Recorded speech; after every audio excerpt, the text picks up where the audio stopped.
గారికి, యూనిట్లో ఉన్న ప్రతి సభ్యులకి, ఆహ్వానితులకు, అభిమానులకు అందరికీ నా హృదయపూర్వక నమస్కారాలు, ధన్యవాదాలు తెలియజేస్తున్నాను. ఏంటి ఫంక్షన్ ఉందా? ఎవరు హీరో? లైలా, మన విశ్వక్షన్ ఫంక్షన్కి వెళ్తున్నావా? ఎందుకు వెళ్ళకూడదు? అతను మన మనిషి కాదు, అవతల బాలకృష్ణ. అప్పుడప్పుడు తారక్ అంటాడు. అంటే మనుషులు అన్నాక వేరే వాళ్ళ మీద అభిమానం, ప్రేమ ఉండకూడదా? నా మీద ఆప్యాయత ఉండకూడదా? ఇదేంటిది? మా ఇంట్లోనే మా అబ్బాయి సూర్య అంటే చాలా ఇష్టం. అంత మాత్రం చేత వాడి ఫంక్షన్ వెళ్ళకూడదా? వాడితో కలిసి భోజనం చేయకూడదా? వాడితో ఉండకూడదా? అలాగే మరి మూర్తి గారు అడిగారా, నాగేంద్ర అడిగారా, ఎవరు అడిగారో తెలియదు కానీ అక్కడ ఉన్నారు, వెళ్ళిపోయారు మూర్తి గారు.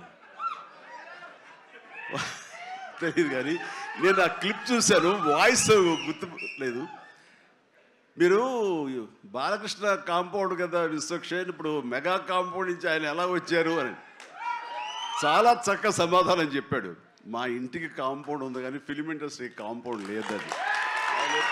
I appreciate.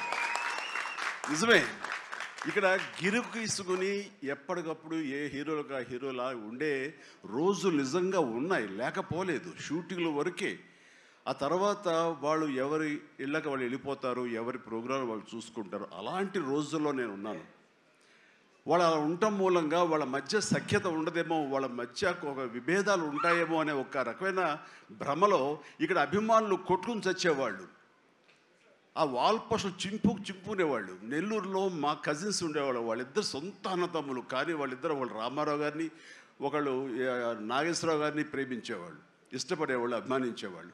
వాళ్ళిద్దరు కొట్టేసుకున్నారు, రక్తం వచ్చే కొట్టేసుకున్నారు. నాకు దానికి కంగారు వచ్చేసింది. నేను చిన్నోడిని. ఎందుకలా కొట్టుకున్నారంటే వాడు అభిమాని, వాడు ఎంటి, వాడు అది అంటే నాగ్గడి ఇలాగని ఇద్దరు కొట్టుకుంటున్నారని చెప్పేసి. అంటే నాకు ఆ రోజు నుంచి మొదలైంది, ఏంటి సినిమా వాళ్ళు హీరోలు బాగానే ఉంటారు, వీళ్ళు కొట్టుకుని వస్తారేంటి అని చెప్పేసి. నేను ఫిలిం యాక్టర్ని అయిన తర్వాత హీరోల మధ్య ఒక సఖ్యత, సహృద్భావ వాతావరణం అది ఉండాలి, ఏర్పాటు చేయాలని బలంగా నాకు ఏర్పడటానికి ఆల్రెడీ అదొక ఇన్సిడెంట్.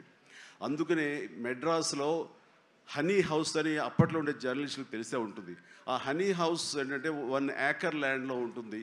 ఎక్కడ ఏ 100 days ఫంక్షన్ జరిగినా, ఏ ముహూర్తాలు ప్రారంభోత్సవాలు జరిగినా, ఎవరికి ఏ బర్త్డేలు జరిగినా, ఏ 31st night డిసెంబర్ ఫంక్షన్ చేసుకోవాలనుకున్నా సరే అటు తమిళ ఇండస్ట్రీని, ఇటు తెలుగు ఇండస్ట్రీని ఆహ్వానించి అక్కడ అందరికీ చక్కగా పార్టీ ఇచ్చి ఒక రిక్రియేషన్ తోటి మంచి భోజనాలు చేసుకుంటూ, అంటే అవి ఉంటాయనుకోండి, అది వేరే విషయం. సో వీటితోటి మనుషుల్లో ఉండే అరమరకలు కానివ్వండి, పొరపచ్చలు కానివ్వండి, ఇవన్నీ కూడా సమస్యపై ఎంతో హాయిగా ఉంటారు.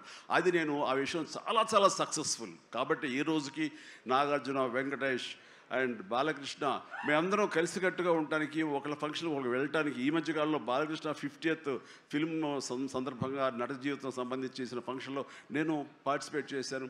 అలాగే నాగార్జున మేము వెరీ ఫ్రీక్వెంట్గా కలుసుకుంటుంటాం. ఈ అరమరికలు ఉండకూడదు.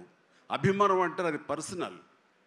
నా ఒక రకమైన భోజనం రుచిస్తుంది, ఇంకొక రకమైన భోజనం రుచిస్తుంది. అలాగే ఒకళ్ళు ఇంకొకరితో కనెక్ట్ అవుతారు యాక్టర్లుగా. అలా ఉండటం అనేది మనం అందరం యాక్సెప్ట్ చేయాలి. అంత మాత్రం చేత విశ్వక్సేన్ ఎక్కడ దూరంగా పెట్టి మన మనిషి కాదు కాబట్టి అతను ఫంక్షన్ పిలిస్తే కనుక వెళ్ళాలా అని ఉండకూడదు. ఖచ్చితంగా వెళ్ళాలి. అతను మన ఈ ఇండస్ట్రీ మనిషే, మనలో ఒకడు, మన కుటుంబ సభ్యుడు అన్న భావం, అన్న మెసేజ్ మనం ప్రివేల్ చేయాలి. అంటే ఏదో మనం సెపరేట్గా ఉండటం మూలంగా, మనం అతీతంగా మనం దూరంగా ఉండటం మూలంగా మనకు ప్రత్యేకత వస్తుంది, గుర్తింపు వస్తుంది, తద్వారా మన ఇమేజ్ పెరుగుతుంది అనే భావం కరెక్ట్ కాదు. మన ఇమేజ్ పెరగాలి అంటే, మనకి ఒక ఫ్యాన్ బేస్ పెరగాలి అంటే అది మన కంటెంట్, మనం చేసే సినిమా ఇస్తుంది తప్ప మనం ఏలినేట్ చేసేసుకోవడం, మనల్ని దూరం చేసుకుంటేనే కాదు. అందరూ కలివిడిగా ఉండాలి.